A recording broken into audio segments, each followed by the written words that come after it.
The laws of nature, the knowledge of the difference between right and wrong, that constitutes, the people who know that constitute a family. They constitute a dynamic, interacting group of individuals who are working to change consciousness on earth. They're doing the great work. They are the true workers that are performing the great work here on earth to end slavery.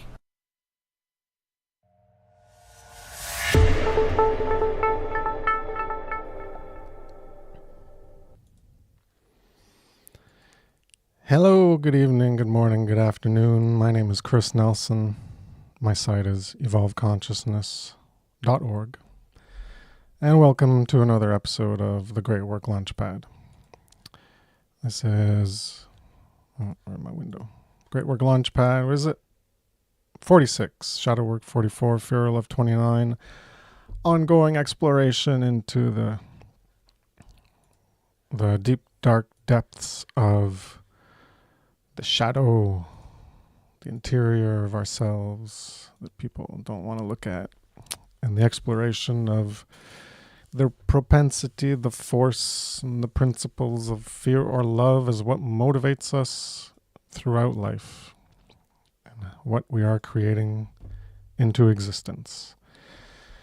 Today's episode is titled Not Reaching Higher and Continuation of Fear or Sacrifice. So that's what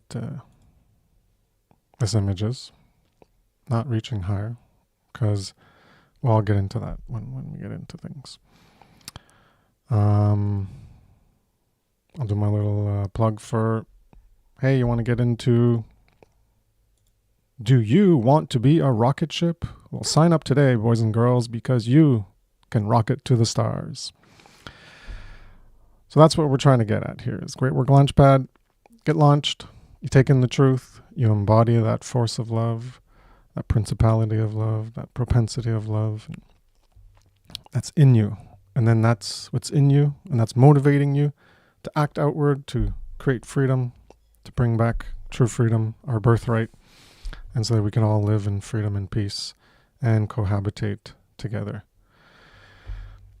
So that's what trying to be the great work is about, symbolized by that symbolism of the rocket and lighting a fire under your ass with maybe harsh truths, and also,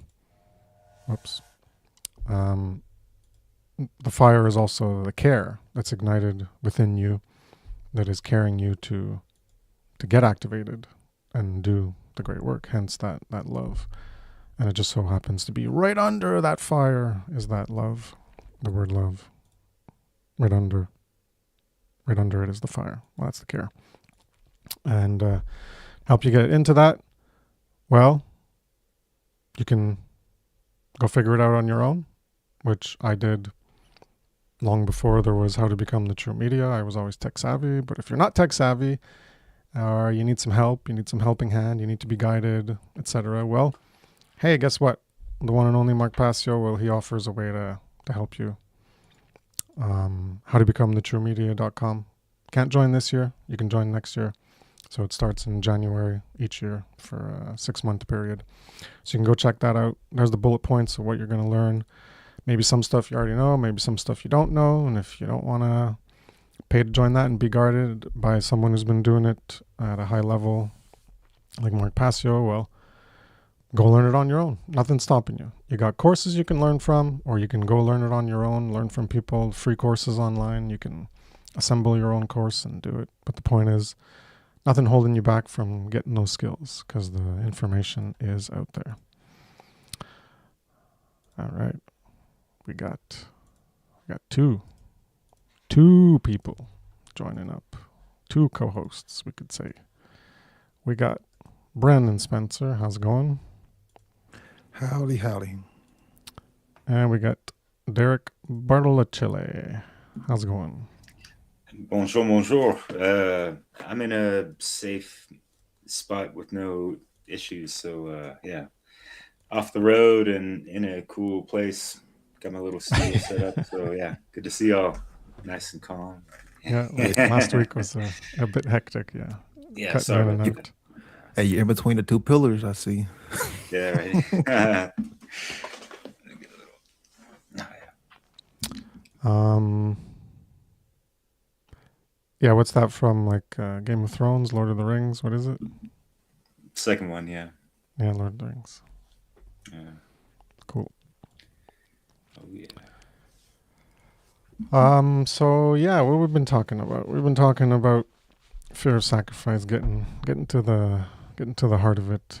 At some point, we'll get there. But yeah, talking about people not wanting to get involved and understanding things, and last week we're talking about more understanding things, but not understanding it deeply enough. And even then, people can be unmotivated to act, and there's a level of complicity involved in that. Went into that definition of complicity as I outlined in my Natural Law, the Science of Morality, Part 4, on morality itself, to explain this aspect of morality level to a higher morality, because you're more involved in the actual battle against evil, against immorality, against our enslavement, as opposed to just apophatically removing yourself from participating in it. You're engaged in the battle to end it. So that's a higher morality than just that basic morality of you not doing immoral things yourself. The higher morality is you engaging in that battle and trying to put an end to it. And the corollary with that is, the basic level of immorality, which is, I got something. And I was seeing something flicker on like my thing. Anyways, I think there was a piece of dust there. Immorality, basic level, the primary, most severe one is where you're doing those immoral things yourself. And then morality level 1 is you retract yourself, the apophatic path. You say no to it yourself. And then correlated with the higher level morality, where you're serving that force of love, good, right morality, is a lower level of immorality where you're not serving it because you're still in that force of fear.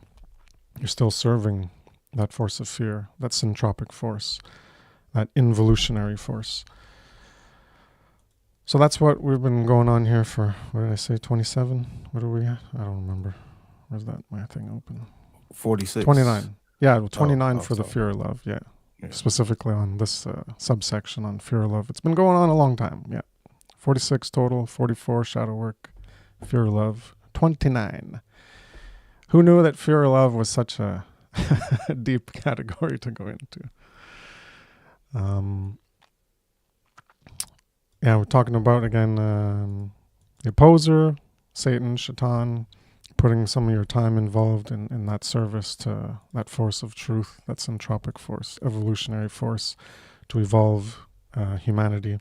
Not focusing selfishly on yourself, but looking at the bigger picture, down the line, long-term goal of beyond your life, beyond the limitations of your own life, looking at the goal of pushing humanity forward and serving that goal. So, I think I ended with people just don't want to put the time into that they put into other things. So they don't want to sacrifice those other things, whether it's like an hour of whatever streaming and laying back, relaxing, and because they're doing other stuff in the other time, and that's all the time they have for themselves to relax. Well, we talked about when you're in the shower, or the bath, or whatever, you go driving to work or cooking something, whatever, you can put on podcasts, or you can convert video to audio and put that on. You can put on audiobooks, or you can have like PDFs or EPUBs that are like text to speech, and then it could read it to you. There's a bunch of ways where you can keep learning if you don't have the knowledge, first of all, to be able to teach anything, or the comprehension level to be able to teach it at a level that people can grasp, or you can go in depth to understand the complexities of a topic. Then you can learn about it first. So you got to do that first. All right, so this week's episode, the first thing I was looking at, I was trying to get a gist of what we're going to be talking about, and it's I was thinking about how we're standing on the shoulders of those who came before us. And there's that philosophical saying related to intellectual knowledge, standing on the shoulder of giants, so that you learn from them and then you add to that body of knowledge and you push it forward. It's the same thing. We're standing on the shoulders of those who came before us so that we can reach higher than them. And we can get to higher heights than they were in terms of an individual in your state of being. You can become better than they were. You can become better than you are now, or the day you were before. And you're going to be at a higher position, a higher level of consciousness, and trying to, essentially we're trying to make the world a better place, as much as that can sound unrealistic, I guess, or kumbaya to some people. That's ultimately what we're trying to do. We're trying to end evil, immorality, our enslavement. So that's trying to make the world a better place. So when you're not engaging in the great work, you're not reaching for that higher potential. So as much as self-improvement at a personal level is great, that's not going to cut it for ending our enslavement, ending the immorality that is all around us in our societal way of life. So you're not reaching for that higher potential to serve that force of love, of truth, of right, of morality. You're not reaching higher in building on top of what others have done in the great work. So who came before us?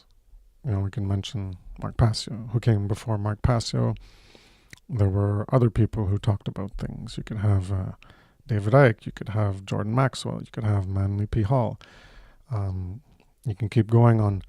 They gained knowledge from others and then they took it to a higher level.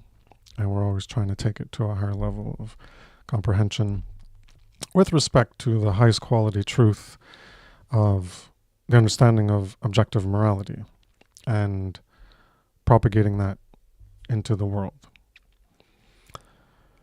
So if you think of over time, go in the past, move forward in the future, you think of all the info put out over various spans of time. So, you go furthest back, it would probably just be speech.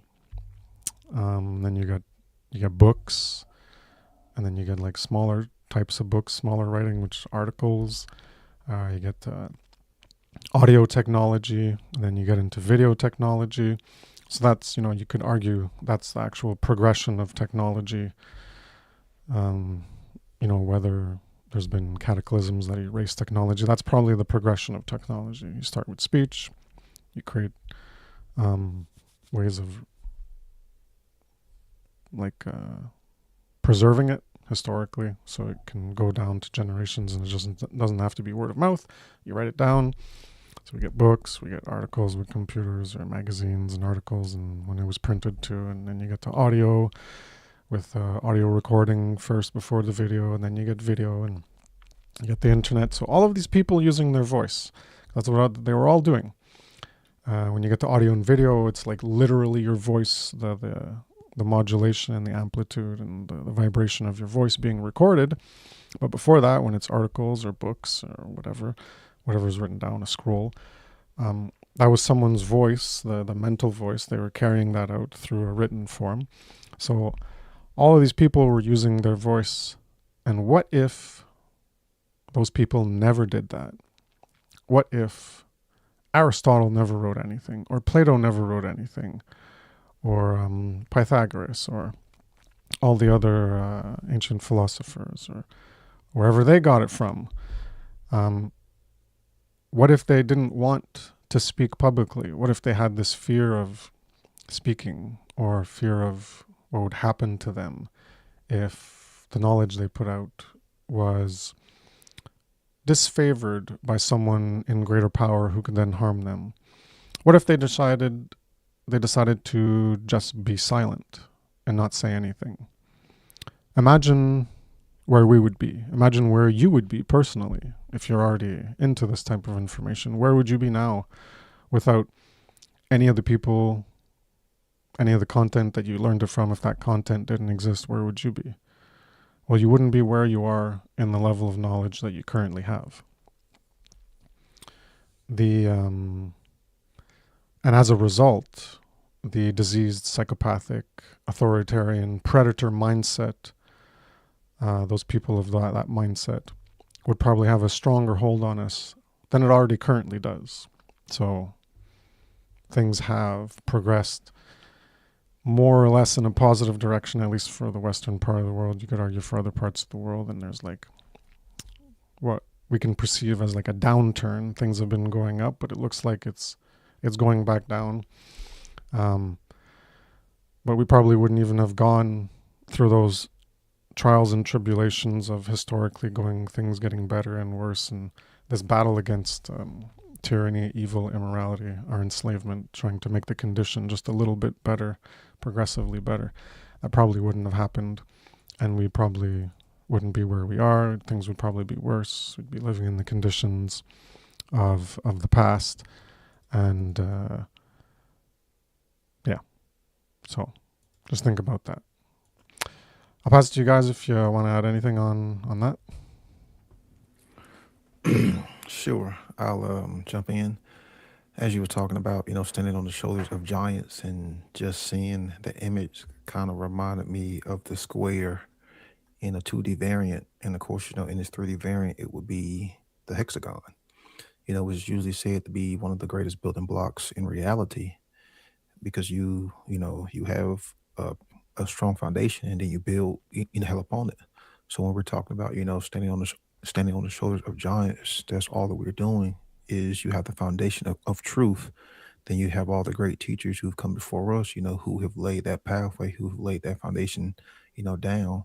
Then we take in that knowledge, and then of course, we try to verify it, ourselves, and then we try to stand, you know, you know, on it and build something in reality, something of true value, something of true virtue, something of true goodness.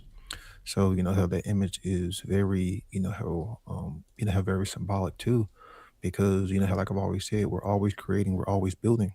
The main question is, what forces do you choose to create with? Do you choose to create with love, or do you choose to create with fear? And then, of course, if you aren't, doing that work, then you're still in the form of fear. But yeah, standing on the shoulders of giants, without all of those great teachers, who knows how far humanity, would already be down this, freaking rabbit hole. Because if they didn't use those voices, if they didn't care, if they wasn't willing to put what they've come to know back into reality, then who knows what would have happened. So yeah, reaching for a higher purpose, doing just great work and understanding, it's not just about you. It's not just about your family. And then too, letting go of the ego, and the ego, attachments, which we talked about, all this before. But, when you're standing on the shoulders of giants, that's one thing that helps you put your ego in place. And then you can really see like, hey, there's a really bigger picture here, a bigger picture, because it gives you more depth and more clarity when you do realize, all of the great teachers who've come before you, who have sacrificed, for their lives, because a lot of them did sacrifice their lives, all for truth, and, to be able to, document and record this knowledge, because that's all that they were doing. Like you said, it started off as word of mouth. Then, then maybe it was, written down on a scroll or a scribe, and then maybe it was put into a book, and then, then it got put into, more things, because all we're trying to do is retain and record this knowledge and record this information so that others can learn from it, because that's what it's about, is trying to better our existence. And the best way to do that is to record the information, how that you've come to know, and put it back out for others to learn. So yeah.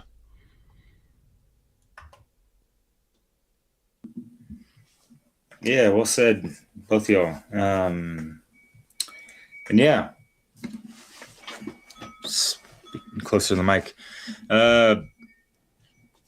And in that same breath of, recording your voice, or, letting it be heard by whoever you come in contact with, no matter what type of interaction, whether in real life or the digital,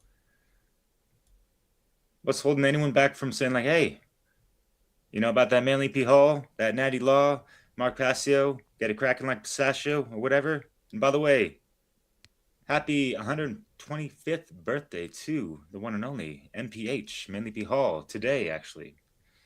Saw that on, he has a Facebook, group, actually, people that honor his work. That's something that people can do.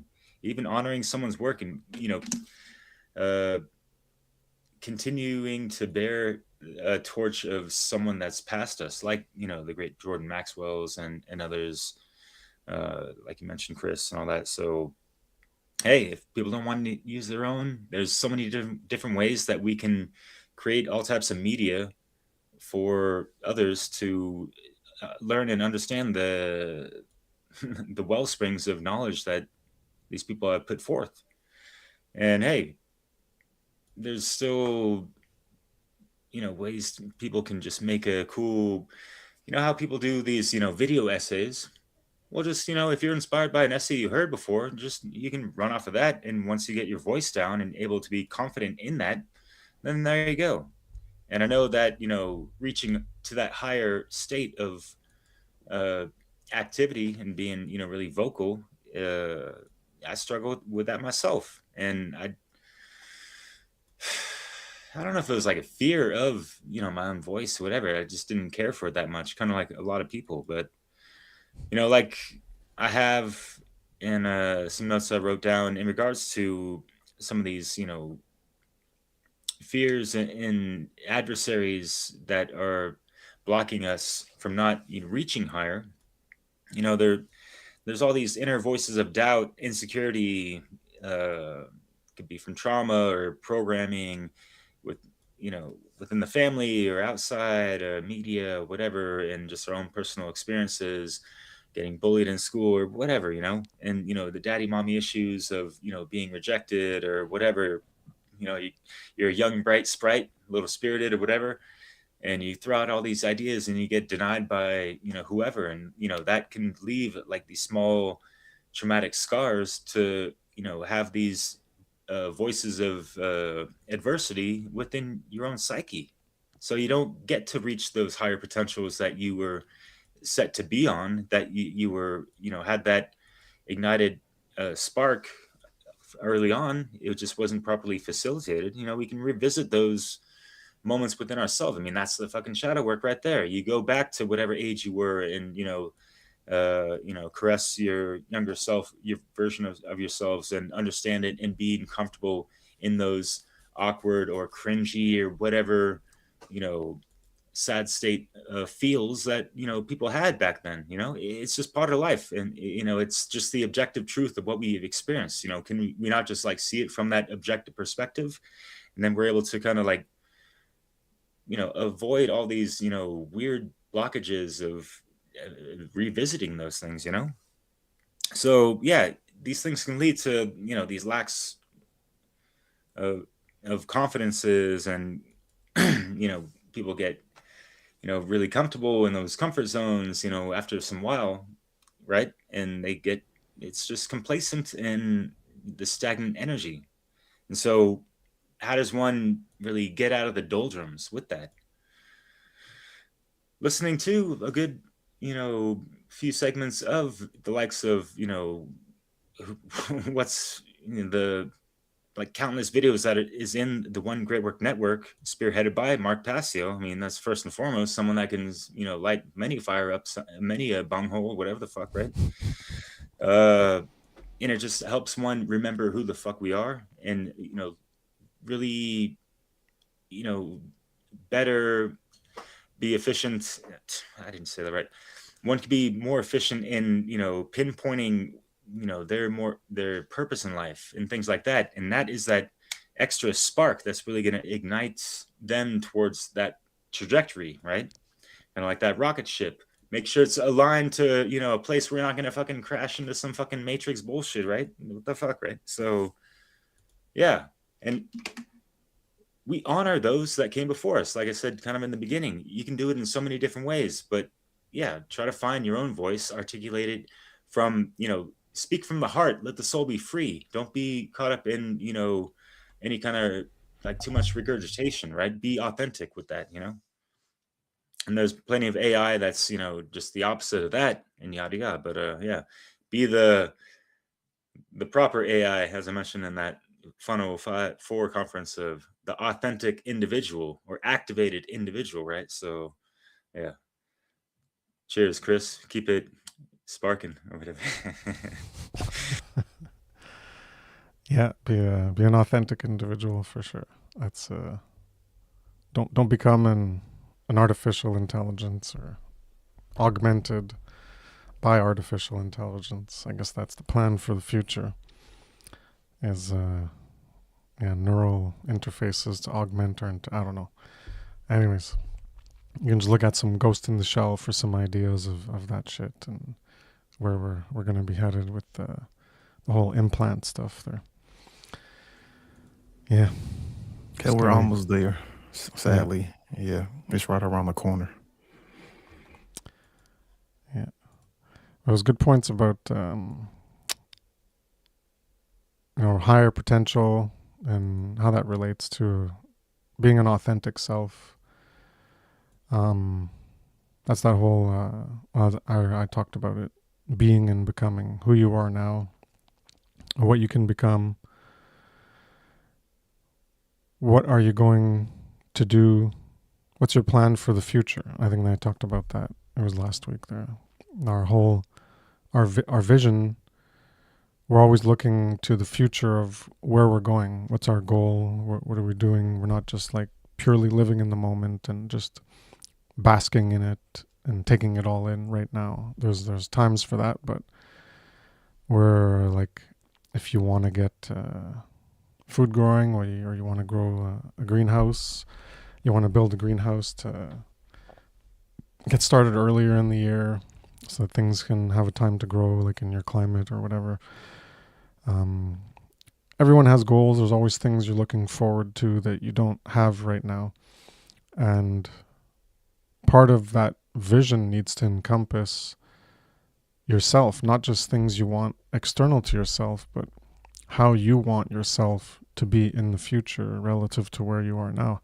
And that takes knowledge of where you are now, which is a lot of what people are lacking. Self-knowledge.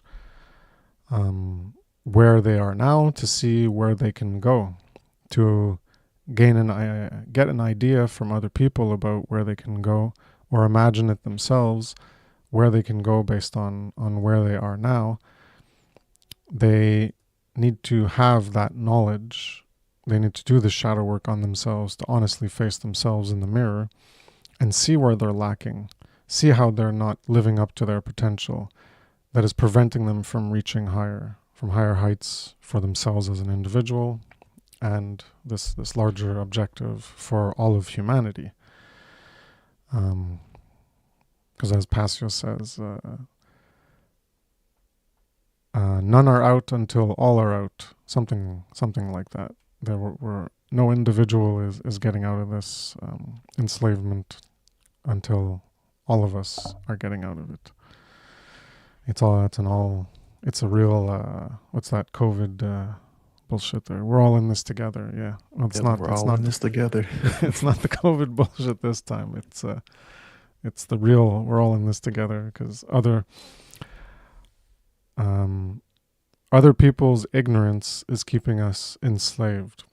Your freedom is bound by the ignorance of others. And when you really understand that, when you really understand how that works, then you're going to develop that self-love and care about yourself enough to want to do something about it. Because you're never going to truly be free as long as people remain ignorant of objective morality. And that's the whole saying of ignorance is evil. well, what ignorance is evil? No. It's not just about ignorance in general. It's about ignorance of objective morality, because that is what creates evil. That's what allows evil to be created. That's what allows evil to perpetuate by those who are creating it. They can continue creating it because people might not see what is evil, what is immoral, and might not have the courage and have accepted the responsibility to do anything about it. So they're abdicating their responsibility to do anything about it. And all this stuff takes numbers. When it's an aggregate thing of the aggregate evil, it takes an aggregate, significant proportion of a population in an area to combat those who support the opposite polarity of evil, fear, involution, entropy.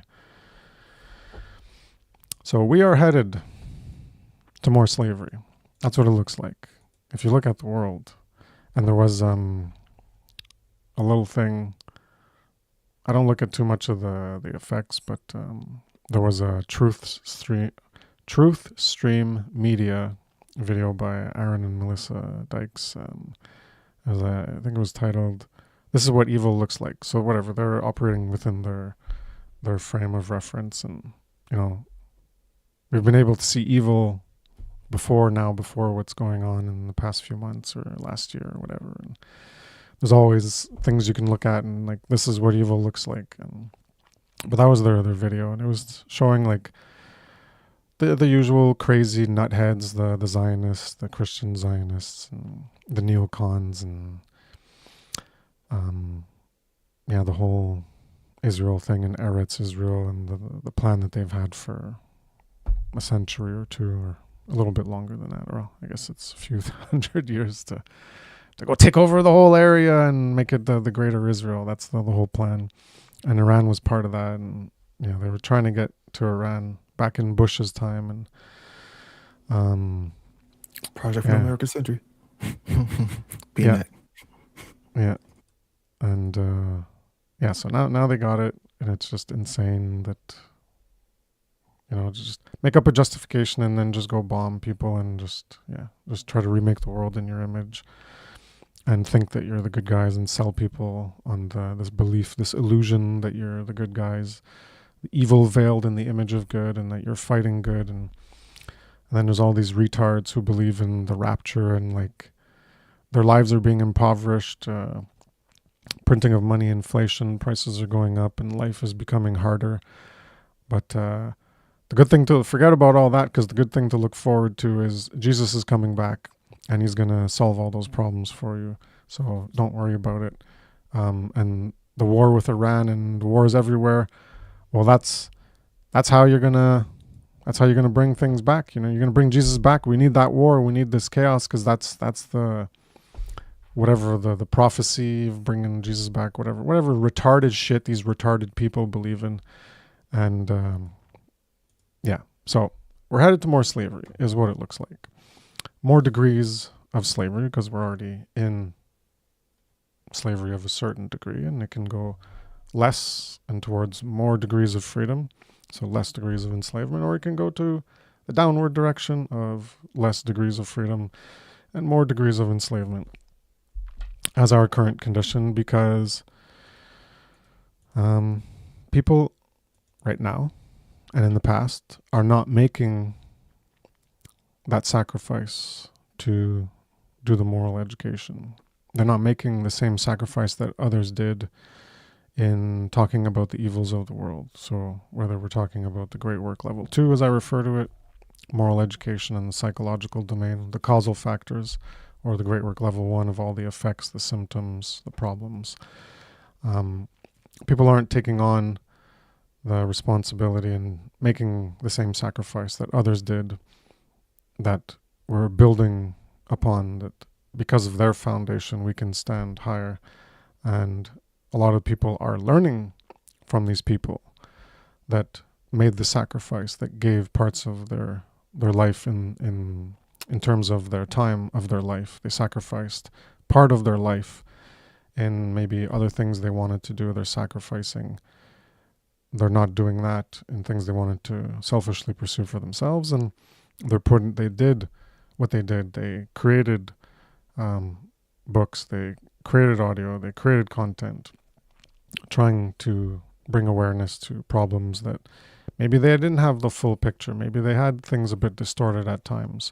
You know, you could reference Alex Jones, who might not have it all right and maybe hyperbolic or exaggerate some things, but he's still bringing awareness of the overall situation so that people can be aware that there is a problem and then try to figure out what the solution is, even though he might not be onto the actual solution. He's still doing a part and doing a sacrifice to bring this information in this battle that we're in. So more people need to be brave and have courage and speak in spite of whatever the fears that they have that are holding them back. And we've gone into that. You know, we did it was like 3 or 4 episodes on that. Things that are the fear factors that are holding you back, the excuses. I think I called those episodes. So I'll pass it back around to you guys if you want to add anything to that. Sure.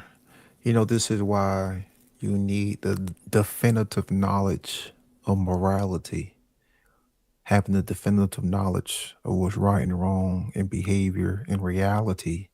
So you aren't mind controlled, conditioned, and brainwashed to believe you're doing right when in reality you're doing wrong. So that's what we see, happening all over still. People believe that they're in the right because because their religion said that they're right, or because their government said, how they're right, or somebody in so-called authority said that they're, right, but they lack the definitive knowledge.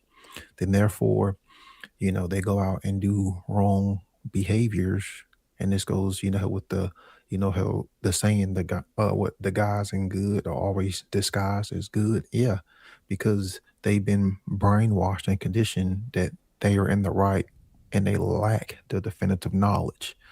And this is why your voice is so important, because, people still refuse to take in the truth. When you give them the only solution out of the slave condition, they refuse it. So our 3 voices aren't really getting heard, you know. So you take all the people who are on the network, all of our voices aren't really much getting heard. And we're trying to give people the key, we're trying to give them the truth. But because people have been conditioned for so long, and the way how the brain works, you have to constantly keep hearing, through a repetition before it starts to sink in. So, the couple, 60, 70 people, who are actually, talking about objective morality, all of our voices combined isn't enough in that repetitive nature that we can penetrate through the mind control to actually get people to actually focus on the truth. This is why more voices who are unified, you're going to have a better amplification. So you who are listening to this, your voice is very much needed in speaking this, because the more people who are saying this and repeating this stuff over and over and over and over and over and over, hell again, we may have a higher probability of reaching people. Because just like the mind control, just like, even during COVID, what do? They use repetition. They kept saying the same thing over and over and over. We have to use those same methods, but use it with the truth, use it, with morality, and use our voices, use repetition, and keep speaking it over and over and over and over again. This is why we are calling out, we're asking for assistance for people. Your voice is important. Add it to the choir, that we talked about. I think it was last week, because when you have that choir, you're all unified. All of your voices unite as one. And we can repeat and amplify that verbal vibration so we can possibly, maybe penetrate through the calcified brain structures and the calcified egos that people are under. Because people still believe things that aren't true and refuse to accept things that are true. This is why your voice is so important and should be added to the choir.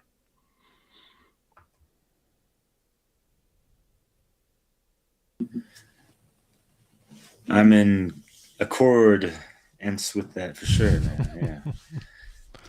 It's proper frequently that we should be operating with frequently, 24/7, right? Yeah, well said, gentlemen. So I was writing down, kind of these forms of sacrifice that, I'm sure you guys have experienced this and that, but for those looking to looking forward to, what this work involves in regards to sacrifice, there's a lot of time one has to sacrifice. And also a lot of time times 10, there's a lot of time that goes into the effort that it takes just to level up in the gnosis of all this stuff, or knowledge, if people will, just to study and research, do the checks and all that stuff, go run it through the trivium process, right? Make sure that it's well integrated and processed so that it can be properly applied there afterwards in regards to your rhetoric. And the more you do that, the more you're going to be better equipped for that speech, I think, I didn't know about the trivium until 2016 or something like that, after I woke up. But there was some things that I fell back on, just writing some stuff, or just even just writing notes and stuff, or writing my little whack ass poetry at the time.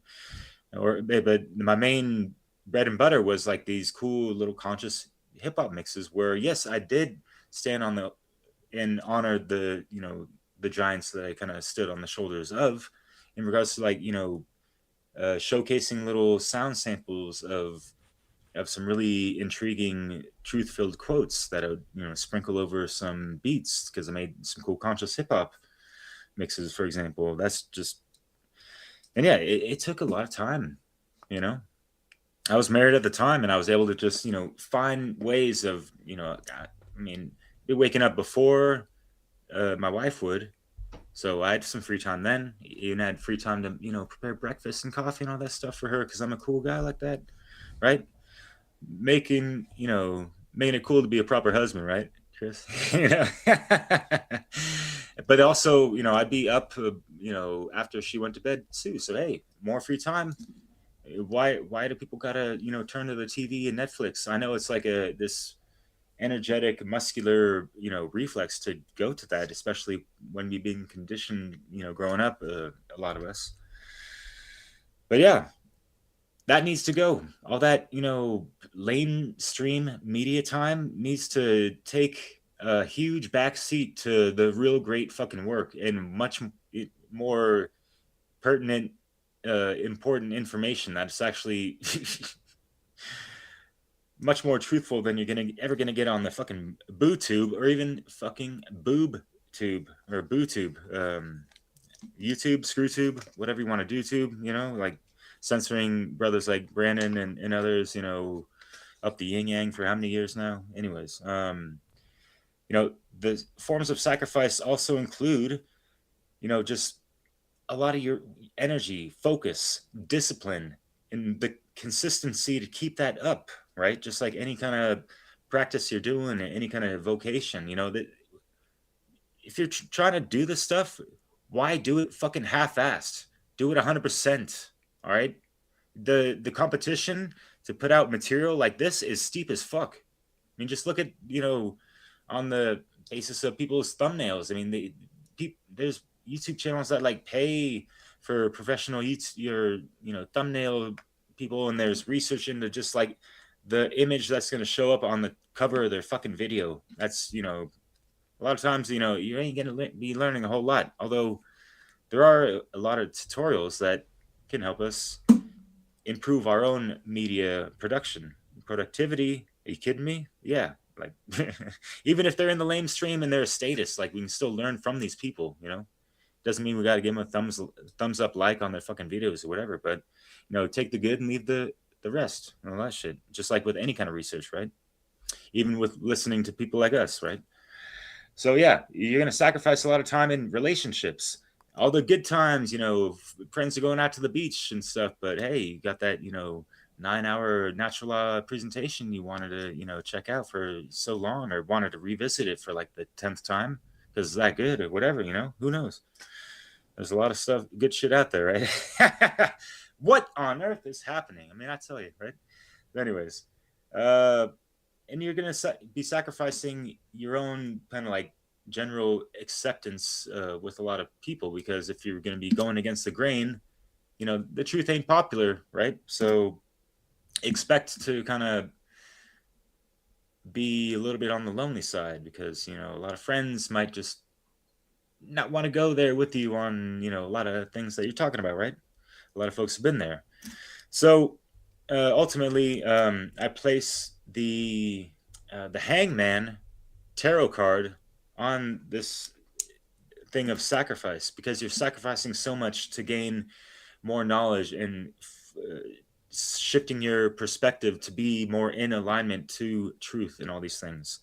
And Odin does represent the Hangman, and just look into the stories of him. I mean, he sacrificed his own eye just to gain more knowledge and mastery of self. So how many people are that hardcore these days? Not like we gotta, it's just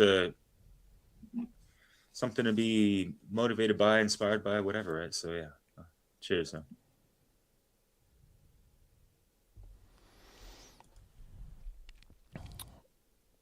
Yeah, something I wanted to comment on. I should have wrote it, because we just shot right out of there again. I keep forgetting.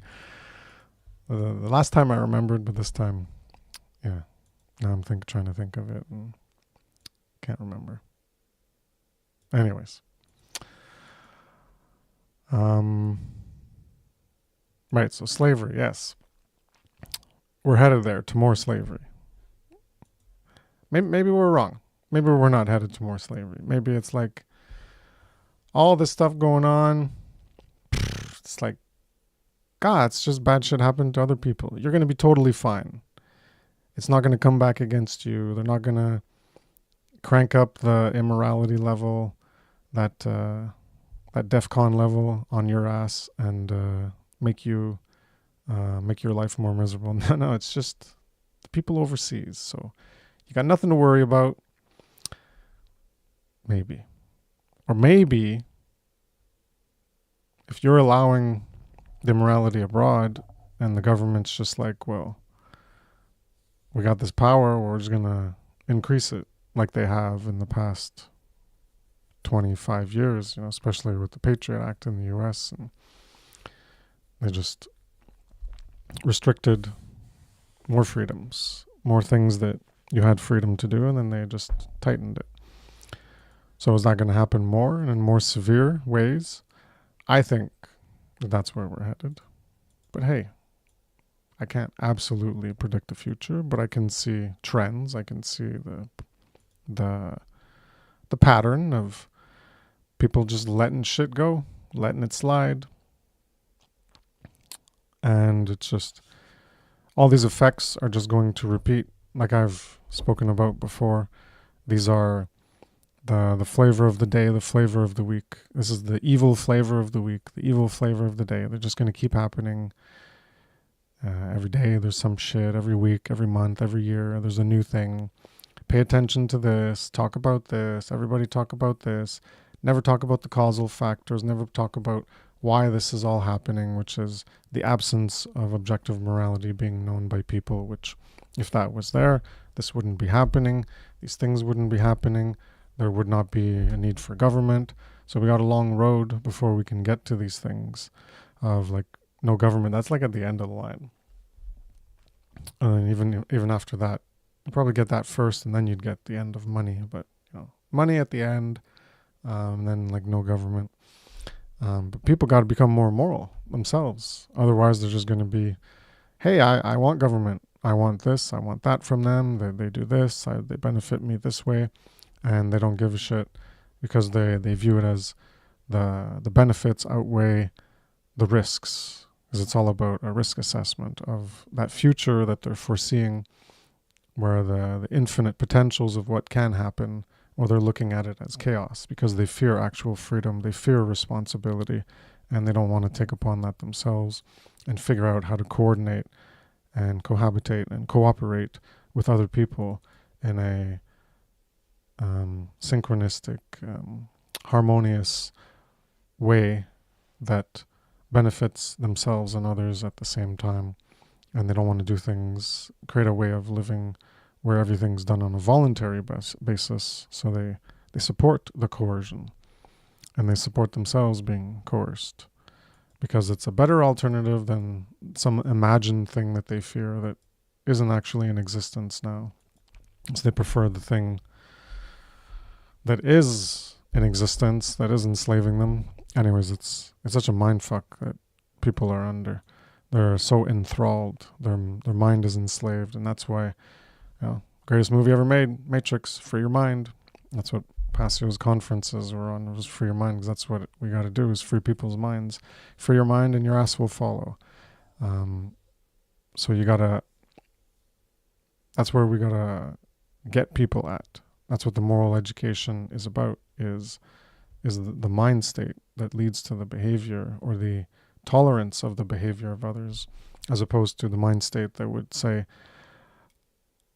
this is injustice, I'm righteously angry, and we are going to unite together to do something about it and change that condition. So we're not there yet. People need more education about it. So we're heading toward more slavery because only a few people have or are involved in doing the great work of morally educating others, which is what Brandon said jokingly, that we are like 65 or something, whatever figure you gave. Yeah, there's not many of us. So people need to ask themselves, how much of your life have you given over to that task of, could be the Great Work Level 1, talking about the evils, talking about the symptoms, the effects, which like I say, it's the flavor of the week. There's just always going to be more of them because the causal factors are not being dealt with.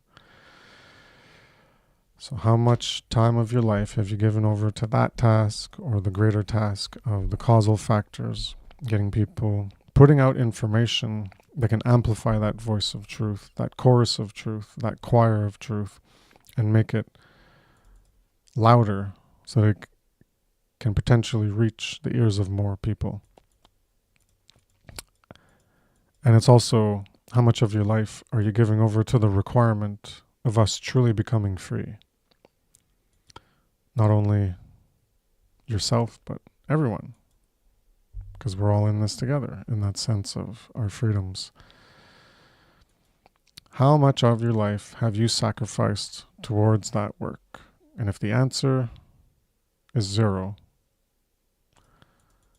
then you really got to look at yourself in the mirror. And you got work to do on yourself, first of all. Because you do not have care developed enough. You're still in an aspect of self-loathing. You're still in an aspect of fear. You're still serving that involutionary force. Something's holding you back. You got limiting fear factors.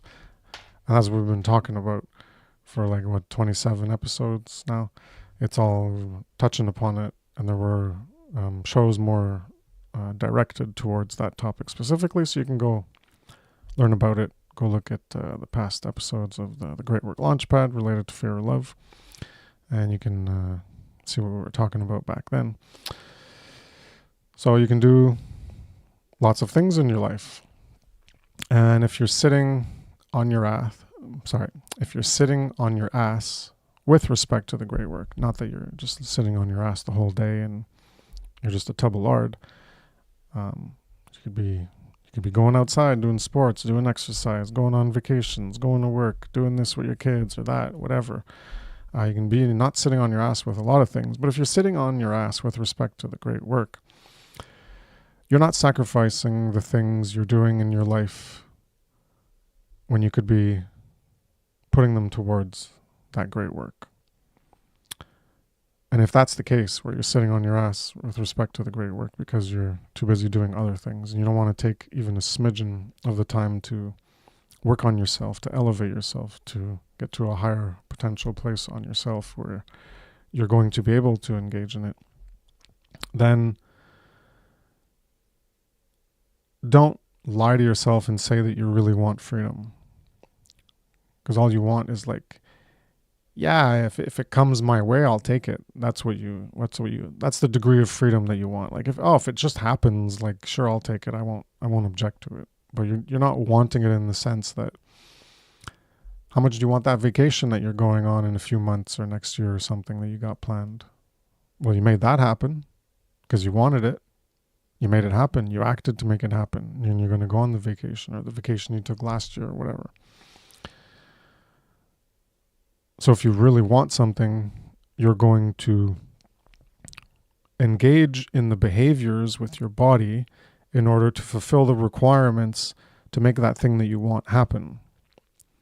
But when it comes to the great work, when it comes to freedom, people are not doing this. So they're just lying to themselves when they say they want freedom. So if you really want something, you're going to do that work to fulfill the requirements to get it. Otherwise, you're not going to get it, and you don't really want it that much. So like you ask someone, hey, do you want $10 million? Oh yeah, everyone wants. Who's going to say no? But we're not actually like trying to get $10 million and become a cutthroat businessman or whatever, and trying to do something in all the things that people are devoted to, trying to become millionaires or whatever. Some people do, but most people don't, because they're like, they're content with their life, and it's fine. And it doesn't mean you have to be driven to make that much money. But some people are. But if you want something, like those people that are, well, they're trying to get it. And they're trying to do things in their life which are going to get them there. So they're making sacrifices in different ways, maybe sacrifices to morality, sacrifices to like wanting to create a family. So in their early life, they're completely devoted to becoming an entrepreneur and trying to find something that becomes successful so they can become rich and they make a bunch of money, and then, maybe have no purpose in life, which I mentioned something I saw like 3 episodes ago of a guy that like became rich and then he had no meaning in life. He had no more challenges and things to strive for. So, it can be a bit of a trap for that. But we're talking about freedom. People are willing to take it if it comes along, but they're not willing to do the work to get it, which is shameful because they don't actually want to be free. So that speaks to their aspect of self-care and self-love and self-loathing, that they don't actually care to want to be free. All right, pass it to you guys.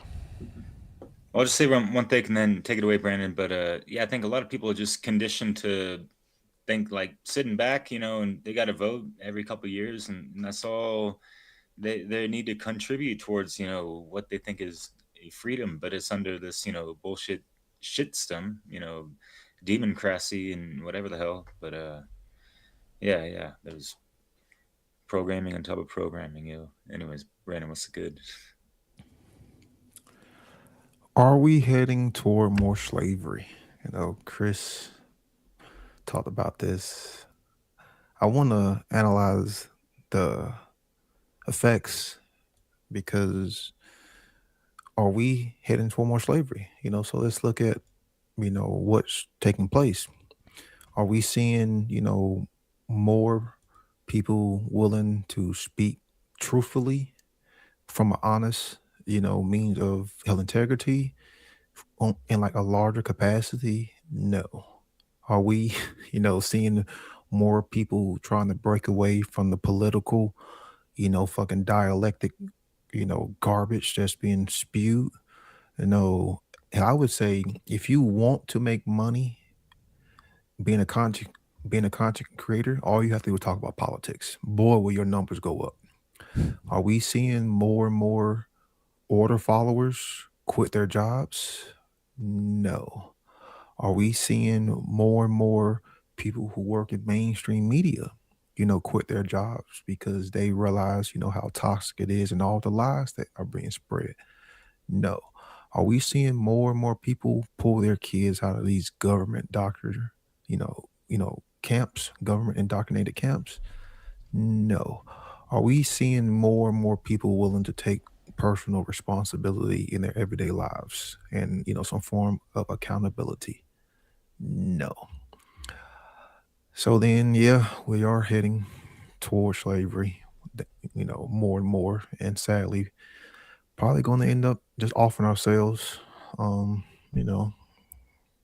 But yeah, with the law of freedom, as morality increases, freedom increases. Just as immorality increases, slavery increases. So we can see the immorality that's taking place. We see how people act, we see how people treat each other, like you know, the average individual treats, their neighbor. It's very antagonistic, it's literally satanic, going, kill against the laws of creation, going against our neighbor, going against the self, going against our, brother or sister. And Derek, you talked about, people have been conditioned to watch. Yeah, like this is 100% true. I've had 20 years of experience with this, being a umpire. And when people want to try to critique me, the one thing that I always tell them, to get them to shut the fuck up, you go out and do it. You come do this job, you come do it. Then you can talk shit.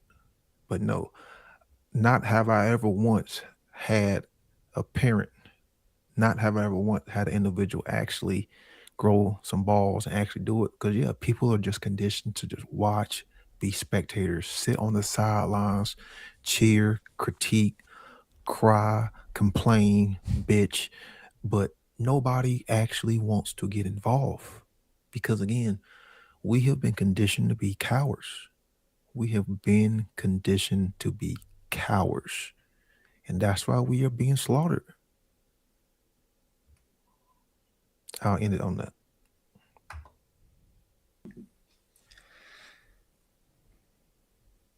Yeah. Yeah. And people have a fear of, what other people are going to think once they kind of get out of that cowardly, comfort zone that they've been coddled into thanks to the nanny granny state and whatever the hell. Yeah. There's a lot of fear to get out of that comfort zone. And am I able to share this one little thing? Because I wanted to just show.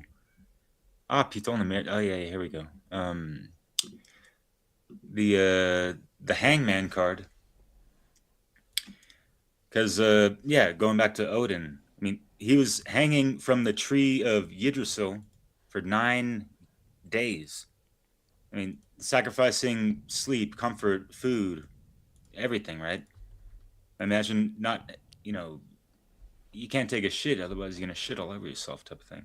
Anyways, so think about it, how uncomfortable it is in the sacrifice you make of, shifting from, being conditioned in this ass backwards worldview towards, the realignment of things.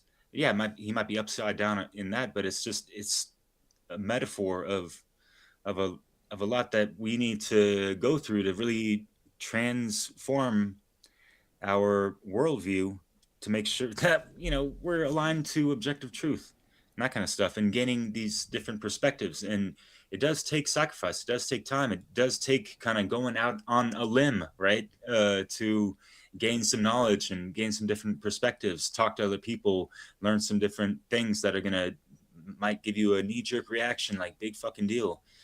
Taking in knowledge and like having your beliefs, your current belief system challenged. It's like, it's actually kind of low stakes, especially when the gains are, unfathomable to those at that current state in their, weakened consciousness due to all this programming and dogmatic religion and whatever the fuck, right? So that's all I want to, finish off with that. Thanks for sharing that.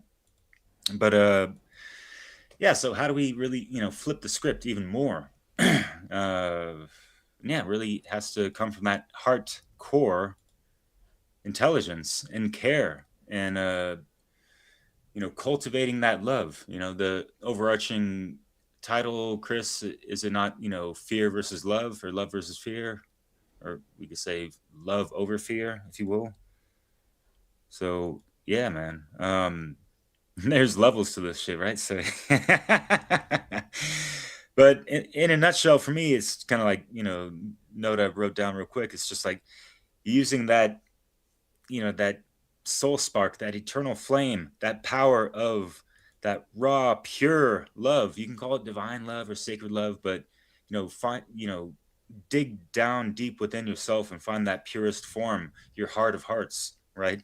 It will overcome and steamroll a lot of your fucking fears, but it's a process. No one's going to get it through this TikTokification, gratification, instantaneously, new digitized, condition that people think these, quote unquote life hacks are going to, service them towards, which is, they're going to be bypassing a lot of shit, and they're not going to be cultivating their own proper personality.